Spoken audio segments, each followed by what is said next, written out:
perfecto o no.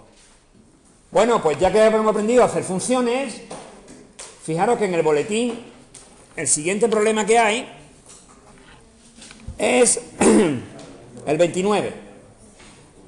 Diseña un algoritmo que diga si un número dado por el usuario n es primo o no es primo. De nuevo da una pista. Ir probando los números desde i igual 1 hasta n, y si alguno divide a n, cortar el bucle, pues n no será primo. Es muy parecido al anterior. ¿Cómo debemos resolver este problema? Pues muy sencillo, con una función que me devuelva si un número es primo o no.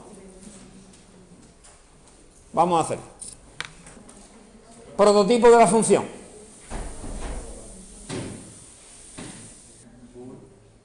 Bool. Nombre. Bueno, vamos a llamarle primo, ¿no? Qué mejor nombre. Y recibirá un entero.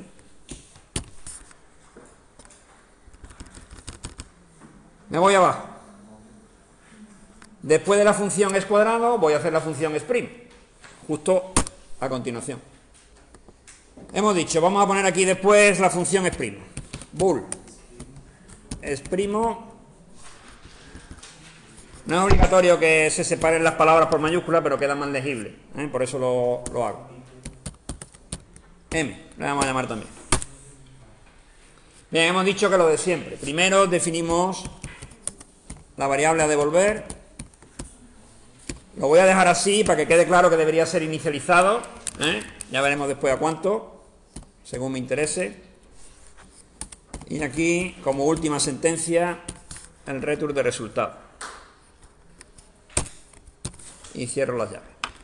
Me dice, para saber si un número es primo o no, me dice la misma pista del problema, compruebe si al dividir ese número por distintos resultados, es decir, yo tengo el número m, quiero saber si m es primo, yo tendría que hacer pues m entre 2 y ver si da de resto 0. Tendría que hacer m entre 3 y ver si da de resto 0, y así sucesivamente. Iría haciendo un bucle donde iría aumentando el divisor de m, primero dividido por 2, después por 3, después por 4, después por 5, y así sucesivamente, hasta que en algún momento el resto me diera 0 o no. Primero, el operador de división, de obtención de resto, no os acordáis porque lo vimos el primer día, es el tanto por ciento. Ese es el operador de división entera o de resto. Por lo tanto, yo tengo que saber si m dividido por i da de resto 0. Es decir, esta sería la condición. M dividido por i da 0. Eso significa que m es divisible por i y significaría que el número m no es primo. Cuidado, no es primo. Si eso se cumple, m no es primo. Por tanto, esta sería la condición. La voy a ir rellenando aquí, pondría un if m dividido por i. Entonces, el resultado sería ¿cuánto? Sería falso. ¿Vale? Si es divisible, es que no es primo. Bien. Como veis, me da que la i no está definida. Ningún problema. In i. Bien. Hemos dicho, por otro lado, que claro, esta i tiene que ir en un bucle, ¿no? ¿Qué bucle sería ese? Pues ese bucle sería un bucle for. ¿Dónde empezaríamos ese bucle? I igual a 2. No podríamos empezar en 1, porque claro, en 1 nos saldría siempre que sí, porque todo número es divisible por 1. Entonces hay que empezar en 2. ¿Hasta cuándo? O mientras, ¿cuándo? Mientras i es menor que n, por ejemplo. Se puede hacer más eficiente, pero bueno, esa es válida. Pero n, ¿qué n? M sería el valor. Muy bien. Y más, de momento. Ahora después veremos una pista que me dan más adelante el siguiente enunciado. Bueno, total, ¿qué me queda? Un bucle que dice, desde i igual 2 hasta que i llegue a m de 1 en 1. Si m resto por i da 0, es que el número no es primo. Y si no, ¿qué pasa? Eso es. ¿Y cuánto debería valer el resultado? Debería valer verdadero. De forma que En principio, el número se da primo, hasta que se demuestre lo contrario. Esto es como la inocencia de alguien. ¿Cuándo se demostrará que no es primo? Pues se demostrará que no es primo cuando al dividir m por i, en algún momento nos dé de resto cero. ¿Lo podemos dejar así? Sí. ¿Podemos mejorarlo un poquito? Bueno, podemos poner un break aquí. Una vez que hayamos encontrado que no es primo, ya para qué seguir. Es una forma de terminar antes. ¿Listo? Si seguimos leyendo,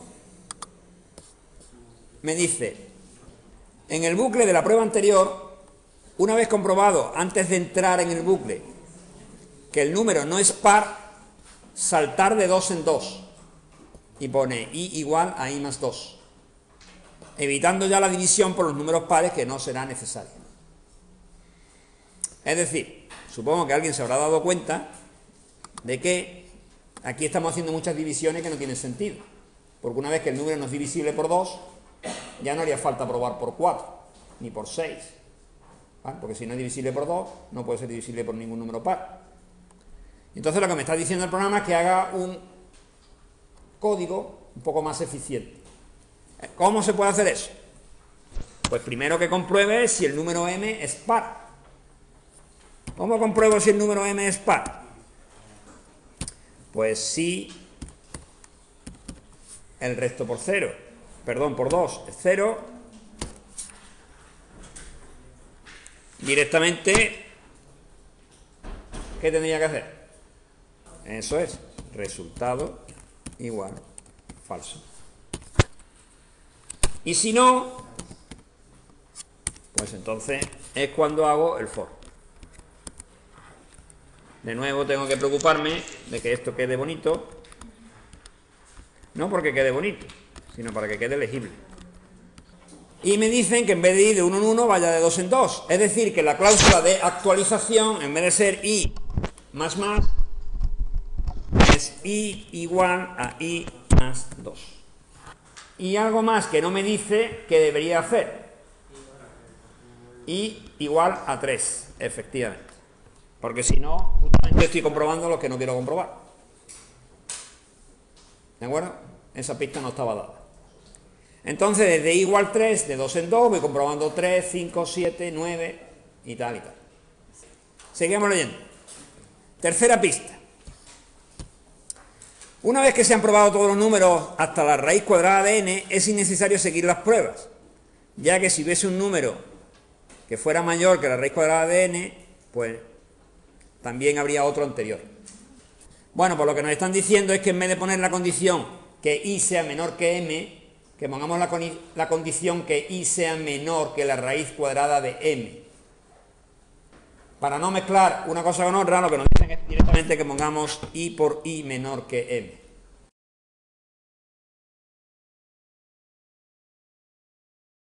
Que es lo mismo que decir i menor que la raíz cuadrada de m.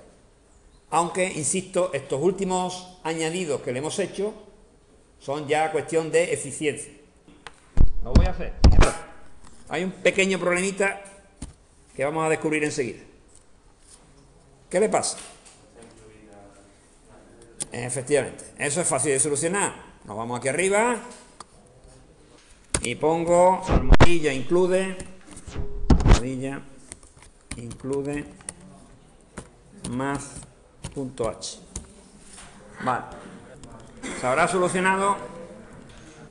Sigue sin solucionarse.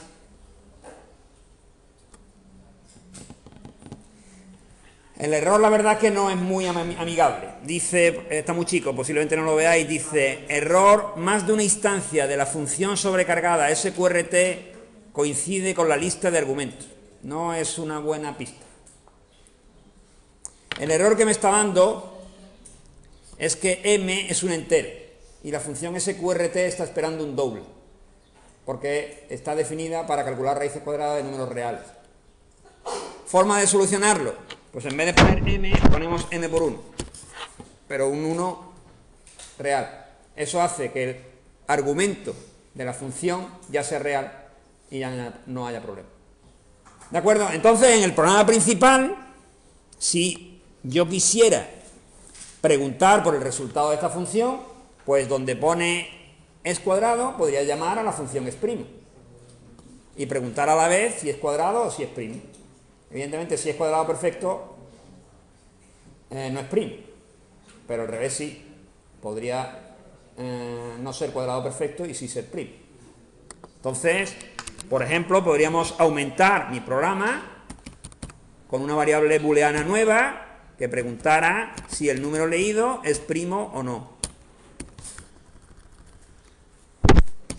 La variable es primo, evidentemente, no está definida, la pondría aquí arriba, aquí al lado de es cuadrado, pondría es primo. Y aquí, pues, de alguna forma repetiría esto, lo voy a escribir otra vez, simplemente poniendo, pues, en vez de si es primo, si es cuadrado, perdón, pondría y es primo.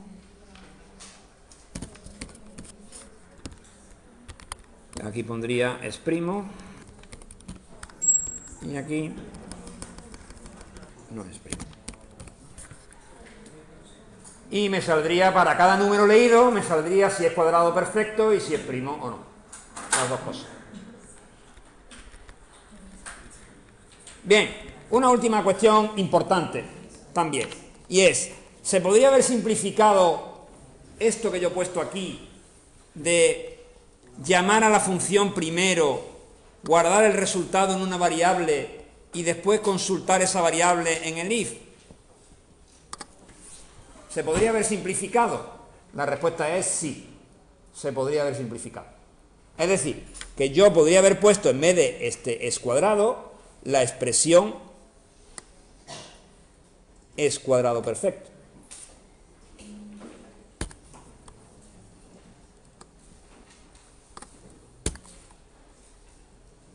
Y en vez de la expresión de la variable booleana es primo, es primo. Y estas dos de aquí, obviadas. Quedaría, si el número n es un cuadrado perfecto, es cuadrado perfecto. Si no, no es cuadrado perfecto. Si el número n es primo, es primo. Y si no, no es primo. ¿De acuerdo? Entonces, ¿qué hemos aprendido hoy? Bueno, pues hoy hemos aprendido los fundamentos de lo que se llama la programación estructural, que consiste en dividir el problema en trozos y resolver cada trozo de manera independiente. Hemos resuelto los problemas de si un número es cuadrado perfecto o si un número es primo aparte, con funciones. Y esas funciones son invocadas en el programa principal. De forma que, regla número 1, habitualmente o mayoritariamente, como queráis verlo, frecuentemente, nunca habrá dos bucles consecutivos. Salvo excepciones muy contadas, nunca habrá dos bucles consecutivos. Sino que un bucle resuelve un problema y el otro bucle lo que hace es llamar a la resolución de ese problema. De forma que, para saber si un número es primo o para saber si un número es cuadrado perfecto, yo necesito un bucle. Para leer un número indeterminado de números, necesito otro bucle. Separemos esos dos. Por un lado, el bucle de lectura y por otro lado, el bucle que me resuelve si un número es primo o es cuadrado perfecto. Y esa resolución la llevo a partes. ¿De acuerdo? Incluso, en su momento, lo que es la lectura se podría llevar a otra función aparte, si necesitara. De forma que en el programa principal, lo habitual es solo dejar llamadas a funciones. Sí, habitualmente los programas principales serán simplemente llamada, fin. Y todo se resolverá mediante funciones.